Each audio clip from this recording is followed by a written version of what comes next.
नमस्कार मित्रों, एक बार पुनः स्वागत है आपका हमारे YouTube channel study exam academy में। मैं एक बार पुनः आपके सामने उपस्थित हूं। आज 13 अक्टूबर 2020 जो भी करंट अफेयर से क्वेश्चन बन सकते हैं वो आपको मैं सामने लाया हूं। आज का भी सेशन मैं मानता हूं बहुत इंपॉर्टेंट सेशन होगा। आपके एग्ज़ाम के लिए प्रबल संभावनाएँ रहेंगी कि इसमें से क्वेश्चन आएंगे। सबसे पहले वीडियो स्टार्ट करने से पहले सबसे पहले शुभकामनाएँ देता हूँ कि आज का दिन आपका सर्वश्रेष्ठ दिन हो। उम्मीद करता हूँ जो लोग करंट अफेयर्स पढ़ रहे हैं वो डेली इस वीडियो को देख रहे होंगे, और जो आज चैनल पर नए हैं वो उम्मीद करता हूँ आज से इस वीडियो को देखना स्टार्ट कर देंगे और परमानेंट देखेंगे और यूट्यूब चैनल को सब्सक्राइब कर लेंगे। यदि आपको ये वीडियो अच्छा लगे तो आपको लाइक करना है, शेयर करना है, और जिसने सब्सक्राइब नहीं किया वो सब्सक्राइब करना है। चलिए मित्रों, आज का पहला क्वेश्चन मैं पहले बता चुका हूँ कि आज का सेशन बहुत इंपॉर्टेंट रोल रखेगा आपके एग्जाम के लिए। चलिए, हाल ही में भारत के कितने समुद्र तटों को ब्लू फ्लैग सर्टिफिकेशन दिया जाता है? पहले समझते हैं ये ब्लू फ्लैग सर्टिफिकेशन क्यों दिया जाता है। इसके 4 आधार है। कितने? 4 आधारों पर ये दिया जाता है। पहला, पर्यावरण, शिक्षा और सूचना। ब्लू फ्लैग यानी ये पर्यावरण के लिए दिया जाता है, पर्यावरण, शिक्षा और सूचना से। दूसरा एक आधार रहता है कि नहाने का जो पानी होता है उसकी गुणवत्ता देखी जाती है। तीसरा, पर्यावरण में जो प्रबंध है यानी पर्यावरण का जो प्रबंध है वो कैसा है। चौथा, समुद्र तटों पर संरक्षण, सुरक्षा और सेवा। ये 4 ऐसे आधार हैं जिसके आधार पर ब्लू फ्लैग सर्टिफिकेशन दिया जाता है। हाल ही में 11 अक्टूबर को, कितनी डेट याद रखें, 11 अक्टूबर को, 11 अक्टूबर को भारत के कितने समुद्र तटों को? तो 8 समुद्र तटों को क्या दिया गया है? Blue flag certification. आपके लिए इंपॉर्टेंट ये बन जाता है कि 11 अक्टूबर को भारत के 8 समुद्र तटों को ब्लू फ्लैग सर्टिफिकेशन दिया गया है। ये ब्लू फ्लैग सर्टिफिकेशन कौन देता है? तो डेनमार्क की एक संस्था है जो क्या करती है, इनको देती है। उस डेनमार्क की जो संस्था है उसमें अंतर्राष्ट्रीय जूरी के लोग रहते हैं, मतलब जैसे यूएनडीपी, यूएन, यहाँ से कुछ ऐसे प्रतिनिधि रहते हैं या ऐसे कद्दावर नेता रहते हैं जिनका बहुत अच्छा योगदान रहता है अपने पर्यावरण में या अपने सामाजिक कार्यों में। वो एक जूरी बनाई जाती है, जिनसे मिलकर एक जूरी बनाई जाती है, और वो जूरी क्या करती है? ब्लू फ्लैग सर्टिफिकेशन देने का कार्य करती है। नाम याद रखें, डेनमार्क में। कहाँ? डेनमार्क में दिए जाते हैं। तो पुनः बोल रहा हूँ क्योंकि इंपॉर्टेंट क्वेश्चन है, सीधा सीधा छपेगा, आपको याद कर लेना है। भारत के 8 समुद्र तटों को सर्टिफिकेशन ये दिया गया है, और यहाँ ये अंतर्राष्ट्रीय की डेनमार्क की एक अंतर्राष्ट्रीय जूरी इसे प्रदान करती है। चलिए मित्रों, उम्मीद करता हूँ ये क्वेश्चन आपको अच्छे से समझ आया। Second question most important question है भैया, बहुत मोस्ट इंपॉर्टेंट है, सीधा सीधा छपेगा, आपको क्वेश्चन का आंसर देना। हाल ही में के उषा का निधन हुआ है, का संबंध है? ये के उषा कौन है, इनके बारे में जानते हैं भैया। ये एक न्यायाधीश है। कौन है? न्यायाधीश। दूसरी बात, इनका संबंध किस उच्च न्यायालय से है? तो केरल। ये केरल की क्या रह चुकी है? मुख्य न्यायाधीश रह चुकी है भैया। मैं बोल रहा हूँ न्यायाधीश नहीं, केरल की मुख्य न्यायाधीश यानी चीफ जस्टिस केरल की सीजे रह चुकी है। कौन? के उषा।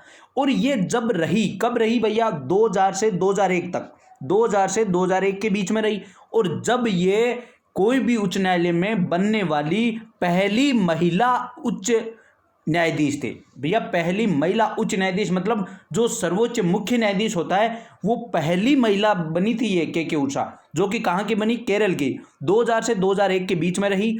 फर्स्ट महिला है भैया, एक बार पुनः रिपीट कर रहा हूँ, फर्स्ट महिला। केरल की बात आई है, केरल की राजधानी तिरुवनंतपुरम, केरल के मुख्यमंत्री पिनरई विजयन, और केरल के जो राज्यपाल है आरिफ मोहम्मद खान, ये उनके राज्यपाल है। केरल से क्वेश्चन आएगा भैया। वहाँ की एक स्वास्थ्य मंत्री, मैंने एक क्वेश्चन पढ़ाया था, आपको याद रखना है। के उषा है, वही के से है, के शैलजा। कौन? के शैलजा। याद करने की ट्रिक क्या होगी हमारी? के उषा और के मिस केरल। कहाँ की? केरल की न्यायाधीश के शैलजा, के मिस केरल। ये भी केरल की क्या है? स्वास्थ्य मंत्री है, जिसे WHO ने क्या अवार्ड दिया है भैया इन्हें, के शैलजा को। क्यों दिया गया है? क्योंकि कोविड-19 में अच्छा प्रबंधन करने के लिए। दूसरी बात, केरल से हमारे भारत में कोविड-19 फैला, पहला केस केरल में ही आया, ये भी आपको ध्यान रखना है। बात न्यायाधीश की आई है तो हाल ही में एक न्यायाधीश की और मृत्यु हुई थी भैया, और उनका निधन हुआ। उनका भी नाम याद रखना है आपको, अनंत कुमार सुरेंद्र दवे। कौन? अनंत कुमार सुरेंद्र दवे, जो कि एक न्यायाधीश थे। कहाँ के? गुजरात उच्च न्यायालय से उनका संबंध था।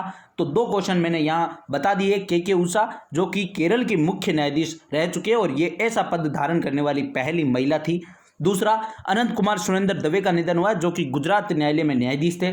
तीसरा, के शैलजा केरल की स्वास्थ्य मंत्री है, जिसे WHO द्वारा बढ़िया प्रदर्शन के लिए अवार्ड दिया गया है, कोविड-19 में बढ़िया प्रदर्शन के लिए। उम्मीद करता हूँ सारे क्वेश्चन आप लोगों ने छाप लिए होंगे, और जिसने नहीं छापे वो तगड़े से बराबर फास्ट तरीके से उसे छाप ले। एक और ऐसा क्वेश्चन जो कि इंपॉर्टेंट बनेगा आपके एग्जाम के लिए, हाल ही में किस व्यक्तित्व पर 100 रुपये का सिक्का जारी किया है? भैया नोट कर ले सारे लोग, 100 रुपये का सिक्का विजया राजे सिंधिया पर जारी किया गया है। क्यों जारी किया गया? इनका 100वां जन्मदिन था। कौन सा? 100वां जन्मदिन। तो इनका जन्म कब हुआ, इनके बारे में जानते हैं। 12 अक्टूबर 1919 में इनका जन्म हुआ। 12 अक्टूबर 1919 में इनका जन्म हुआ। इनकी मृत्यु 25 जनवरी 2001 में हुई थी भैया, ये भी आप ध्यान रखें। तो इनके 100वें जन्म दिवस पर 12 अक्टूबर को प्रधानमंत्री मोदी ने इस 100 रुपये के सिक्के को क्या किया? अनावरण किया है, जो कि विजया राजे सिंधिया पर चलाया गया है। अब यहाँ से एक क्वेश्चन और बता दूं मैं आपको जानकारी के लिए कि विजय राजे सिंधिया का संबंध क्यों है भैया। ये एक जनसंघ की नेता थी जो बीजेपी के संस्थापक सदस्यों में महत्वपूर्ण रोल अदा किया था विजय राजे सिंधिया ने। अब विजय राजे सिंधिया से मैं आपको और बताऊं, इनकी पुत्री थी भैया वसुंधरा राजे, इनका पुत्र है ज्योति राजे सिंधिया, जो कि कहाँ से हैं भैया? MP से हैं। और इनका घराना पूछा तो ग्वालियर से इनका राज परिवार संबंध रखता है। दूसरा, महात्मा गांधी के बारे में सारे लोग जानते हैं, 2 अक्टूबर को इनकी जयंती थी। प्रतिभा पाटिल भैया, पहली महिला राष्ट्रपति प्रतिभा पाटिल, जिनका संबंध राजस्थान के शेखावाटी क्षेत्र से है, जिसके कारण राजस्थान वाले लोगों के लिए ये इंपॉर्टेंट है। चलिए मित्रों, उम्मीद करता हूँ ये भी क्वेश्चन आपने नोट कर लिया होगा। जो मैं क्वेश्चन करवाता हूँ वो उम्मीद करता हूँ सारे लोग हर क्वेश्चन को अच्छे से नोट कर रहे होंगे। एक और ऐसा क्वेश्चन जो कि आपके एग्जाम में आने की संभावनाएं रखता है, हाल ही में जयप्रकाश नारायण की जयंती मनाई गई है, का संबंध है? देखिए, इनकी जयंती तो मनाई गई है, इन्होंने बहुत ज़्यादा काम किए भैया। अब इनके बारे में एक एक बात जानते हैं, ये है कौन? पहली बात, ये स्वतंत्रता सेनानी थे। अब जयप्रकाश नारायण हेडिंग लगाए और लिखें जन्म, इनका जन्म 11 अक्टूबर 1902 को सीता बदियारा गांव, बिहार UP की सीमा पर है भैया। पुनः बोल रहा हूँ, 11 अक्टूबर 1902 को सीता बदियारा गांव, बिहार UP की सीमा पर इनका जन्म हुआ। इनकी मृत्यु 8 अक्टूबर 1979 को हुई, ये भी आपको ध्यान रखना है। अब इनके बारे में जो क्वेश्चन आएगा, ये थे कौन भैया? एक समाज सेवक, या कह सकता हूँ मैं स्वतंत्रता सेनानी थे। इनका एक उपनाम है, वो जरूर याद रखें, लोक नायक के नाम से जाना जाता है इन्हें। कौन सा नाम? लोक नायक के नाम से जाना जाता है जयप्रकाश नारायण को। इन्होंने संपूर्ण क्रांति का एक क्रांति चलाई थी। कौन सी? संपूर्ण क्रांति। सारे लोग एक एक बात को नोट करेंगे, इनका जन्म, इनकी मृत्यु, यानी जन्म मतलब 11 अक्टूबर को इनकी जयंती मनाएगी, इनका जन्म, इनकी मृत्यु। ये थे कौन? स्वतंत्रता सेनानी या समाज सेवक। इनका एक उपनाम है लोक नायक, इन्हें लोक नायक के नाम से जाना जाता है। इन्होंने संपूर्ण क्रांति चलाई। क्यों चलाई? जो इंदिरा गांधी को क्या पद से हटाने के लिए, इंदिरा गांधी को पद से हटाने के लिए संपूर्ण क्रांति इन्होंने चलाई। तीसरा क्वेश्चन, इनसे सीधे सीधे क्वेश्चन आएगा।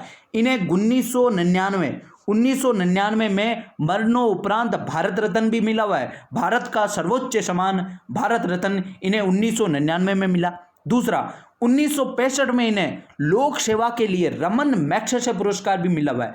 बहुत पुरस्कार मिले हुए हैं, इसके कारण आपके एग्जाम के लिए इंपॉर्टेंट है भैया। 1965 में इन्होंने रमन मैग्सेसे अवार्ड भी जीता लोक सेवा के लिए। दूसरा, इनसे क्वेश्चन आ सकता है, पटना हवाई अड्डे का नाम जयप्रकाश नारायण के नाम पर है भैया। पटना हवाई अड्डे का नाम जयप्रकाश नारायण के नाम पर है। दूसरा, एक और क्वेश्चन बता दूं, दिल्ली में एक अस्पताल भी है जयप्रकाश नारायण के नाम से। मैंने बहुत सारी चीजें बताई है, यहां से नोट करें इनका जन्म, मृत्यु। दूसरा, संपूर्ण क्रांति, इनका उपनाम लोकनायक, 1999 में भारत रत्न, मरणोपरांत 1965 में रमन मैग्सेसे पुरस्कार दिया गया, 1965 में लोक सेवाओं के लिए। पटना हवाई अड्डे का इनका नाम है और दिल्ली में एक अस्पताल भी इनके नाम पर है। सारी की सारी चीजें नोट कर लेनी है भैया, क्योंकि सब चीजें इंपॉर्टेंट है। देखें, ये प्रेसिडेंशियल बहस, हाँ, किस देश में प्रेसिडेंशियल बहस की जाती है, यह भी चर्चा में है भैया। क्यों चर्चा में है ये भी आपको बताता हूं। प्रेसिडेंशियल बहस अमेरिका में की जाती है। ये लगभग जब प्रेसिडेंट्स का क्या होता है, चुनाव होता है। अभी चुनाव कब है भैया, 3 नवंबर को है। कितने को है, 3 नवंबर को। तो प्रेसिडेंट के चुनाव के लिए बहसें होती है, और ये कितनी बहस होती है, 3 बार बहस होती है। यानी इसमें जो प्रेसिडेंट पद के जो उम्मीदवार है वो क्या करते हैं, बहस करते हैं। कितनी बहसें होती है उनके बीच, 3 बहसें। हाल ही में उनके बीच होने वाली दूसरी बहस को क्या कर दिया गया है, स्थगित कर दिया गया है। तो इसके कारण ये पुनः चर्चा में रहा। दूसरी बात, अब यहां चुनाव की बात आई है 3 अक्टूबर को, तो कौन कौन सी 2 पार्टियां हैं भैया, डेमोक्रेट और रिपब्लिकन। देखिए रिपब्लिकन पार्टी से हैं डोनाल्ड ट्रंप, जो कि राष्ट्रपति पद के लिए उम्मीदवार है, उपराष्ट्रपति पद के लिए उम्मीदवार माइकल पेंस। सारी चीजें नोट कर लेनी है, मैं एक बार पुनः बोल रहा हूं, मैं ज्यादा बोलने नहीं चाहिए, आपको याद कर लेनी है, सारी चीजें नोट करके रखनी है। क्यों बोलूं मैं बार बार, आपको पता नहीं, आपको सिलेक्शन नहीं चाहिए क्या, क्यों बोलना चाहिए, सिलेक्शन चाहिए वो जरूर नोट करेगा, जिसको नहीं चाहिए वो भाड़ में जाए। जिसको सिलेक्शन चाहिए वो जरूर नोट कर लेगा, मेरे कहने से कुछ नहीं होता है, मैं बोलता जा रहा हूं और नोट करता चले। रिपब्लिकन पार्टी से राष्ट्रपति पद के उम्मीदवार डोनाल्ड ट्रंप, उपराष्ट्रपति पद के लिए माइकल पेंस। डेमोक्रेट पार्टी से राष्ट्रपति पद के उम्मीदवार बाइडन, और उपराष्ट्रपति पद के लिए उम्मीदवार कमला हैरिस। ये इंपॉर्टेंट है क्योंकि ये भारतीय मूल की है कमला हैरिस। ये ध्यान रखना, फ्लोरिडा से क्या है, अभी वर्तमान में सांसद है। ये भी आपको उनकी कॉन्स्टिट्यूएंसी का नाम भी याद रखना है। उम्मीद करता हूँ सारी चीज़ें आपने नोट कर ली है। 3 नवंबर 2020 को वहाँ प्रेसिडेंट के क्या है, चुनाव है। ये भी आपको बात याद रख लेनी है। चलिए 6 नंबर क्वेश्चन, हाल ही में किस देश ने आज़ादी की 50वीं वर्षगांठ बनाई है। तो हाल ही में एक देश है भैया फिजी। फिजी क्या है, एक द्वीपों का समूह है जिसे नाम दिया गया है फिजी। वहां पे कितने द्वीप है, 322 द्वीपों का समूह, जिसे फिजी के नाम से जाना जाता है, जिसे 50वीं वर्षगांठ मनाई है। कब मनाई है भैया, 10 अक्टूबर 1970 को ये आज़ाद हुआ। इसके कारण 10 अक्टूबर को इसने क्या मनाई है, 50वीं स्वतंत्रता या आज़ादी की क्या बनाई है, वर्षगांठ बनाई है। तो बताएं, अब ये आज़ाद तो 10 अक्टूबर 1970 को हुआ, तो किससे इसका अधिकार किस पर था, तो इसका इस पर अधिकार ब्रिटेन का था। यानी ये ब्रिटेन का क्या है, एक उपनिवेश है। ये भी आपको ध्यान रखना है। फिजी चर्चा में है तो वहाँ की राजधानी सुवा है, सुवा है, पुनः बोल रहा हूँ, सुवा वहाँ की राजधानी है। वहाँ के राष्ट्रपति जॉर्ज कॉनरॉड है। यहाँ इंपॉर्टेंट आपके लिए एक तो याद रखना, 10 अक्टूबर 1970 को आज़ाद हुआ। ब्रिटेन का ये क्या है, एक उपनिवेश था। इसकी राजधानी क्या है, सुवा है। और ये 322 द्वीपों का क्या है, एक समूह है जिसे फिजी के नाम से जाना जाता है। उम्मीद करता हूं आपको ये क्वेश्चन समझ आया। चलिए मित्रों, नेक्स्ट क्वेश्चन, राजस्थान वाले इस क्वेश्चन पे लगा ले स्टार, बहुत सारे स्टार लगा ले, और ये संभावनाएं रखें कि प्रबल संभावना रहेगी इस क्वेश्चन का आने की। देखें, दुनिया की दूसरी सबसे शाही ट्रेन कौन सी है। दुनिया की दूसरी सबसे शाही ट्रेन है भैया palace on wheels. Palace on wheels दुनिया की दूसरी सबसे शाही ट्रेन है। चलेगा, पहली कौन है, तो बेलमुंड ब्रिटिश पुलमैन पहली शाही ट्रेन है। महाराजा एक्सप्रेस ये राजस्थान की है भैया। पेल्स ऑन व्हील्स और महाराजा एक्सप्रेस दोनों की दोनों राजस्थान की है। बेलमुंड ब्रिटिश जो कि प्रथम स्थान रखती है, ब्रिटिश नाम आ रहा है, ये मतलब ये यूरोप की है।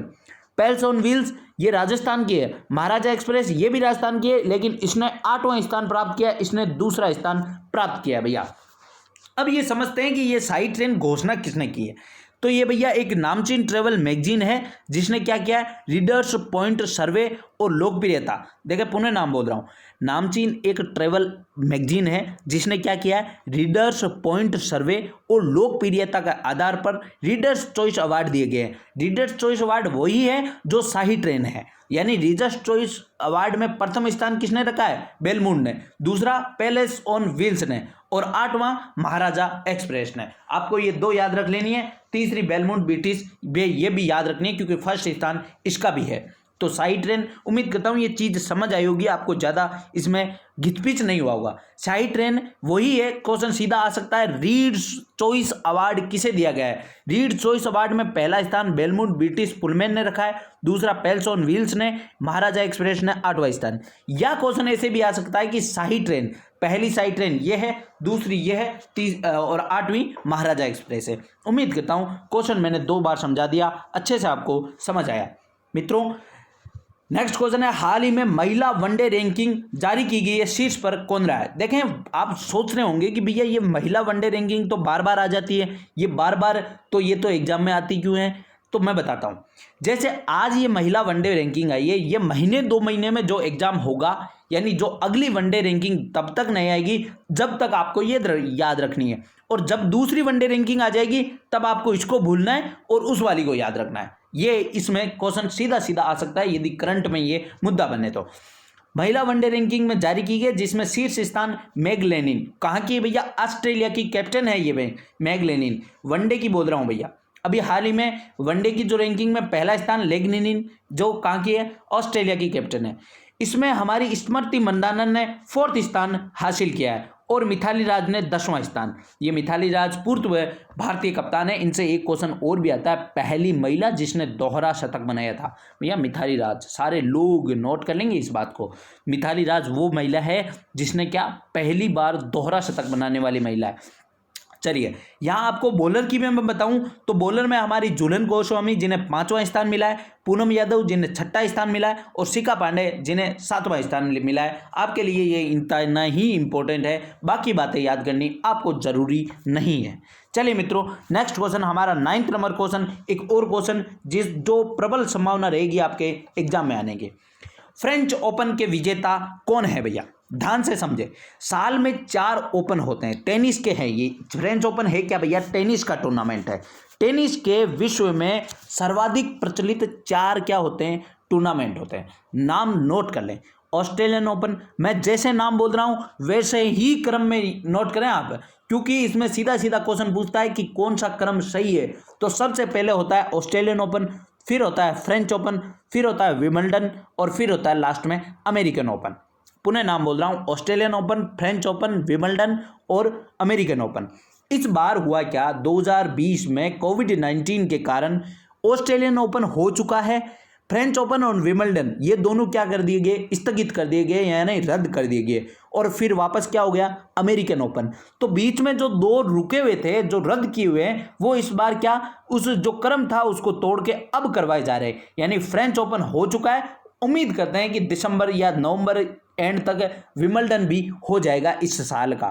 तो आप घबराएं नहीं, इनका क्रम पूछे तो आपको यही याद रखना है, Australian open, French open, Wimbledon और अमेरिकन ओपन। इस बार कोविड-19 के कारण यह क्रम टूटा है, क्योंकि बीच में उन दोनों को रद्द कर दिया गया है। अब क्वेश्चन पे आते हैं।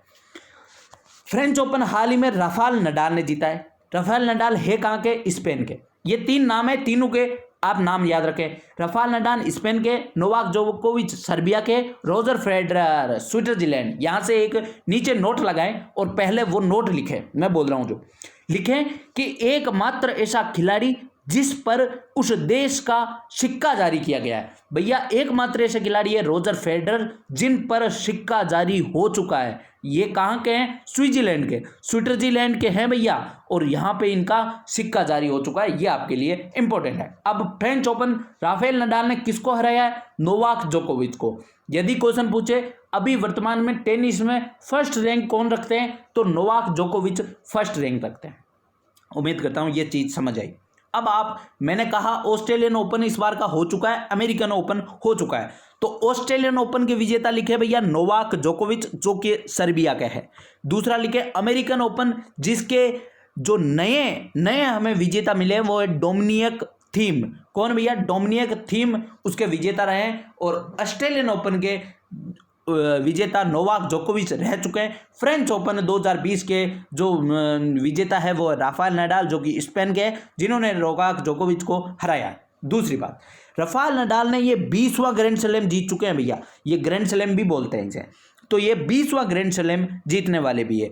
अब एक सीधा सीधा क्वेश्चन आता है, जैसे एसएससी, रेलवे, इन एग्जाम में क्ले कोर्ट का बादशाह किसे कहा जाता है। ये क्ले कोर्ट क्या है, जो वहां की मिट्टी होती है, जैसे विंबलडन की मिट्टी, जैसे फ्रेंच ओपन की मिट्टी, उन पे नाम रखा गया है कि क्ले कोर्ट का बादशाह किसे कहा गया है भैया, राफेल नडाल को। या पूछ सकता है फ्रेंच ओपन का बादशाह किसे कहा जाता है, राफेल नडाल को। क्यों कहा जाता है, इसने 20 ग्रैंड स्लैम जीते, जिसमें से 13 इसने कहां जीते हैं, फ्रेंच ओपन के टूर्नामेंट जीते हैं। यानी फ्रेंच ओपन के 13 टूर्नामेंट राफेल नडाल ने जीते, इसलिए इसे क्ले कोर्ट का बादशाह कहा जाता है। उम्मीद करता हूं इस क्वेश्चन में जो मैंने सारी बातें बताई वो सारी आपने नोट कर ली। नेक्स्ट क्वेश्चन, हाल ही में अर्थशास्त्र का नोबेल पुरस्कार 2020 किसे दिया गया है। देखिए, नोबेल पुरस्कार में केवल अर्थशास्त्र को छोड़ के सारे नोबेल पुरस्कार दे दिए गए हैं। और हमने एक वीडियो भी बनाया था पिछले संडे, वो वीडियो भी उम्मीद करता हूं सारे लोगों ने देखा होगा। उसमें एक चीज और ऐड कर ले, अर्थशास्त्र का नोबेल पुरस्कार। तो याद रखें, अर्थशास्त्र का नोबेल पुरस्कार पॉल मिलग्रोम और रॉबर्ट विल्सन ने दिया, इन दोनों को मिला है। नाम याद नोट करें, पॉल मिलग्रोम और रॉबर्ट विल्सन को 2020 का अर्थशास्त्र का नोबेल पुरस्कार मिला है। क्यों मिला है भैया? ऑक्शन थ्योरी के सुधार में और नीलामी के जो नए फॉर्मेट है इनकी खोज के कारण। इनको दो की वजह से इन्हें यह अवार्ड दिया गया है। ऑक्शन थ्योरी के सुधार और नीलामी के नए फॉर्मेट की खोज के कारण पॉल मिलग्रोम और रॉबर्ट विल्सन को अर्थशास्त्र का नोबेल पुरस्कार 2020 दिया गया है। तो इस क्वेश्चन का आंसर होगा गे, यानी कै और खे दोनों। चलिए मित्रों, आज के 10 क्वेश्चन हमारे पूरे हुए। उम्मीद करता हूं सारे के सारे 10 क्वेश्चन आप सभी लोगों को क्या आएंगे, समझ आए होंगे, ये मेरी कामना है। और जो भी क्वेश्चन आपको समझ नहीं आए हो, जो भी आपको थोड़ी भी यदि परेशानी कर रहा है, तो आपको कमेंट बॉक्स में कमेंट कर देना है। आपको जरूर उसका आंसर अगले वीडियो में जरूर मिल जाएगा। दूसरी बात बोल रहा हूँ कि जिसने ये चैनल को सब्सक्राइब नहीं किया है वो सब्सक्राइब कर ले। एक और बात, करंट अफेयर्स आपके लिए महत्वपूर्ण योगदान रखती है भैया। अभी हाल ही में आज 12 अक्टूबर को, यानी 12 अक्टूबर जो कल 12 अक्टूबर थी, उसमें एक एग्जाम हुआ SSC CHSL यानी SSC 10+2। उसमें भैया 25 जीके के में से 20 या 18 क्वेश्चन ऐसे क्वेश्चन आ रहे हैं जो करंट अफेयर से जुड़े हुए होते हैं।